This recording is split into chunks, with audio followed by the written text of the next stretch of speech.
ఈ మొదటి మాటను మనం జ్ఞాపకం చేసుకున్నప్పుడు లూకాసు వార్త 23వ అధ్యాయము 34వ వచనము, తండ్రి వీరేమి చేయించున్నారో వీరు ఎరుగరు గనుక వీరిని క్షమించుము. చాలా మనకు విచిత్రంగా అనిపిస్తుంది ఈ సీన్. ఒక బాధితుడు బాధించే వారిని క్షమించమని అడగడం. సాధారణంగా ఒకరిని కొడుతూ ఉంటే వాడు అడుగుతూ ఉంటాడు, అయ్యా నన్ను క్షమించి వదిలేయండి అని దండం పెడతాడు. కానీ ఇక్కడ ఈయన ప్రాధేయపడడం, ఈయన ప్రార్థన, మరి మనం చూస్తే ఈ సిచ్యువేషన్ మనకి చాలా మరి వింతగా కనిపిస్తుంది కదండి. ఈ సన్నివేశం, మరి ఇలాంటి సన్నివేశం ఎక్కడా కూడా కనబడదు, ఇలాంటి ప్రార్థన కనబడదు, ఇలాంటి సిచ్యువేషన్ కనబడదు. కనుక మరి బాధింపబడుతున్న బాధితుడు బాధించే వారి కోసం ప్రార్థించడం, క్షమించమని ప్రార్థించడం. ఈ మొదటి మాటను మనం చూసినప్పుడు ఫస్ట్ ఆఫ్ ఆల్ మనకు కొట్టొచ్చినట్టుగా కనిపించేది ఏమిటంటే మరి the forgiving heart of Christ, యేసుక్రీస్తు యొక్క క్షమించే మనసు. మరి యేసుక్రీస్తు గుండె చప్పుడు అన్నమాట క్షమించడం. అందుకే ఆయన మొదటి రాకడలు అంటాడు, నేను మొదటి రాకడలో వచ్చింది ఎందుకంటే నేను తీర్పు తీర్చడానికి రాలేదు, నేను రక్షించడానికి వచ్చాను, నేను క్షమించడానికి వచ్చాను. కానీ రెండో రాకడ అలా ఉండదు. అప్పుడు ఆయన క్షమించడానికి రాడు, అప్పుడు ఆయన శిక్షించడానికే వస్తాడు. అందుకని తన ఎదుట వ్యభిచారంలో పట్టబడిన స్త్రీ నిలబడినప్పుడు, అమ్మా నిన్నెవరూ శిక్షించలేదా అంటాడు. ఎవరూ శిక్షించలేదు, నేను కూడా నిన్ను శిక్షించను. నిజానికి వాళ్ళు శిక్షించలేక శిక్షించలేదు, ఈయన శిక్షించగలిగి శిక్షించట్లేదు. అదే క్షమంటే. వాళ్ళకు శిక్షించే అంత సీను లేదు, ఈయనకు శిక్షించే సీన్ ఉంది పాపిని. అయినా కానీ ఈయన అంటున్నాడు, నేను నిన్ను శిక్షించను అని. They could not, they fail to punish her, throw A stone at her, but he could punish her, but he did forgive her. కనుక మరి ఎంత గొప్ప విషయం ఇది. క్షమించేటటువంటి కెపాసిటీ ఉండడం వేరు, క్షమించడము వేరు కదండి. మనం అందరము క్షమించలేము, కానీ ఈయన క్షమించేటటువంటి దేవుడు.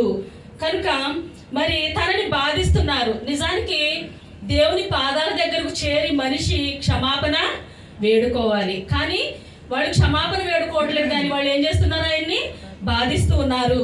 ఆయన అందుకనే ఆ మనుషుల కోసం కూడా ఆయన క్షమాపణ కోరుతూ ఉన్నాడు. Such a forgiving heart. చాలా మంది ఆత్మహత్య చేసుకోవడానికి కారణం ఏంటంటే వాళ్ళని వాళ్ళు క్షమించుకోలేకపోవటం. అటువంటి వాళ్ళకి ఈ రోజున ఒక గుడ్ న్యూస్ ఏంటంటే, యేసుక్రీస్తు సిలువలో క్షమించలేనటువంటి పాపము అంటూ లేదు, పాపి అంటూ లేడు. కనుక అది గుడ్ న్యూస్ ఈ రోజున. There is no sin in the world that Christ cannot forgive, and there is no sinner in the world that Christ cannot forgive. అది మనము గుర్తించాల్సిన విషయము, అది మనం అర్థం చేసుకోవాల్సిన విషయము అని మనము గ్రహించాలి. That forgiving heart of Christ. ఇక్కడ ఒక ప్రశ్న తలెత్తుతుంది మనకి, మరి క్షమాపణ అడగకుండా క్షమిస్తాడా దేవుడు? వాళ్ళేమో క్షమాపణ అడగట్లేదు, ఈయన క్షమించమని అడుగుతూ ఉన్నాడు. దేవుడు క్షమిస్తాడా లేదా అది తర్వాత విషయం, అది డిఫరెంట్ సబ్జెక్ట్. దేవుని క్షమ అందరికీ అవైలబుల్గా ఉంది. దేవుని క్షమ అందరికీ కూడా అవైలబుల్గా ఉంది, అందుబాటులో ఉంది. అక్కడ కూడా ఆ క్షణం కూడా ఆయన అంగీ కోసం చీట్లు వేసే వాళ్ళకి, మరి ఆయనను అపహసించే వాళ్ళకి, ఆయన మీద జోకులు వేసుకునే వాళ్ళకి, ఆయనను ర్యాక్ చేసే వాళ్ళకి అందరికీ కూడా క్షమ అవైలబుల్గా ఉంది. కానీ వాళ్ళు రియలైజ్ అవ్వాల, వాళ్ళకి రియలైజేషన్ లేదు. అందుకని వాళ్ళ కోసం ఆయన ప్రార్థన చేస్తూ ఉన్నాడు. మరి ఆయనను కొరడాలతో కొట్టే వాళ్ళకు కూడా క్షమ అవైలబుల్గా ఉంది, కానీ వాళ్ళకి రియలైజేషన్ లేదు అని ఆయన చెప్తూ ఉన్నాడు. మరి దీనినే ఎంపతి అంటారు. ఎంపతి అంటే ఏంటంటే ఎదుటి వాళ్ళ సిచ్యువేషన్లోకి వెళ్ళి మనల్ని మనము ఊహించుకోవటము. చాలాసార్లు ఎదుటివారు తప్పు చేసినప్పుడు మనం చాలా డిఫరెంట్గా బిహేవ్ చేస్తాం కదా, మనంత మంచివారు లేరు అన్నట్టు, మరి నేనే చాలా నీతిమంతురాలిని అన్నట్టు. కానీ అసలు సిసలు నీతిమంతుడు ఎవరు అంటే ఈయన.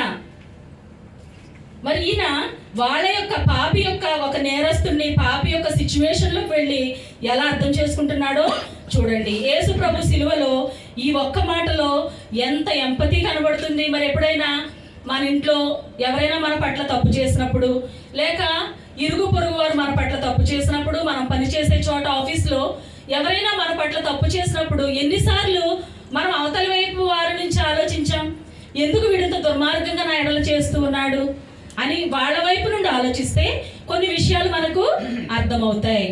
వాళ్ళని క్షమించే మనసు మనకు దొరుకుతుంది. క్షమించే మనసు డెవలప్ చేసుకోవటానికి అవకాశము దొరుకుతుంది. నాకు చాలా అనుమానం, క్రైస్తవులు ఎంతమందికి నిజంగా క్షమించే మనసు ఉంది? ఈ వాక్యం చాలా చిరపరిచితం కదండి మనకి. మరి మన జీవితాల్లో ఎన్ని గుడ్ ఫ్రైడేలు వెళ్ళిపోయాయి, ఎన్ని మహాధ్యానాలు, ఈ వాక్యాన్ని మనం ఎన్నిసార్లు విన్నాం.